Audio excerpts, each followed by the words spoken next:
Hello student, আজকে আমরা digital লজিকের একটা বিষয় নিয়ে আলোচনা করব।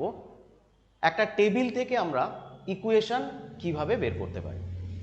তো আমরা এখানে একটি 2 ডিজিটের টেবিল নিয়েছি এ অ্যান্ড বি, এবং এর আউটপুট যেটা দেখতে পাচ্ছি সেটা হচ্ছে 0 1 1 0। অর্থাৎ এক্ষেত্রে আমরা দুটো আলাদা আলাদা পোর্শন দেখতে পাই, একটা হচ্ছে ইনপুট আর একটা হচ্ছে আউটপুট। তো এখান থেকে আমরা এই টেবিলটার ইকুয়েশন কি করে বের করতে পারি সেটা আমরা দেখব। তো এফ দেখো, ইকুয়েশন বের করার জন্য আমরা প্রথমেই চলে যাব আউটপুটের দিকে।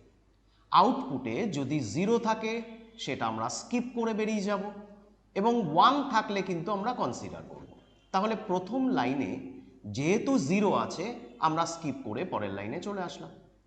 1 থাকার জন্য এর ইনপুটে চলে আসলাম। এই ইনপুটের মধ্যে আমরা দেখতে পাচ্ছি এর ভ্যালু 0, বি এর ভ্যালু 1। তো আমরা এই ইনপুটটাকে কনসিডার করব, যেখানে 0 থাকবে সেটাকে কমপ্লিমেন্ট করব, যেটা 1 থাকলে সেটা নর্মাল বসাবো। তাহলে এই ইনপুটে দেখতে পাচ্ছি আমরা এর ভ্যালু 0 অর্থাৎ এ কমপ্লিমেন্ট, আর বি নর্মালি 1 আছে সেই জন্য বি বসবে, প্লাস আবার আমরা দেখতে পাচ্ছি আরেকটা 1 আছে আউটপুটে। এখানে আবার আমরা ইনপুটে চলে আসলাম, এখানে এর ভ্যালু কিন্তু 1 আছে, সে কারণে এখানে এ বসছে, এবং বি এর ভ্যালু যেহেতু 0 আছে সেই জন্য এখানে বি কমপ্লিমেন্ট বসছে। তো এইভাবে আমরা একটা টেবিলের ইকুয়েশন বের করতে পারি। আমরা যদি পরবর্তী টেবিলকে আবার কনসিডার করি, একই রকমভাবে কিন্তু আমরা বের করতে পারবো।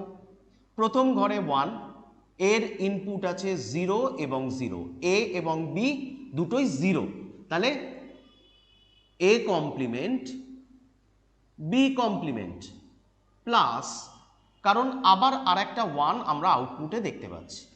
এইখানে এসে আমরা যখন আবার ইনপুটে আসছি তখন দেখতে পাচ্ছি দু ক্ষেত্রেই কিন্তু 1 আছে, অর্থাৎ এক্ষেত্রে নর্মালি এ এবং বি বসবে। তাহলে আমরা যদি বলি যে এর নিয়মটা কি নিয়মে আমরা ইকুয়েশনটা বের করব, তাহলে সেটা সিম্পলি প্রথমে আমরা আউটপুটটা চেক করব। আউটপুটে যদি 0 থাকে সেটাকে আমরা স্কিপ করে বেরিয়ে যাব। যদি 1 থাকে তার ইনপুটে এসে দেখব যে তার ভ্যালু কি আছে।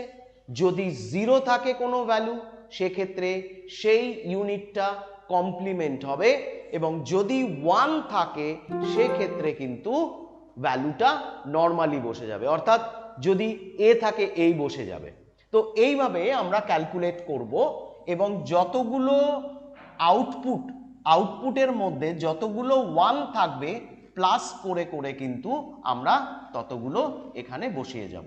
তো এইভাবে কিন্তু আমরা কোনো একটি টেবিলের ইকুয়েশন বের করতে পারি। আশা করি তোমাদের ভিডিওটা ভালো লেগেছে। ভালো লাগলে অবশ্যই লাইক করবে। Thank you so much.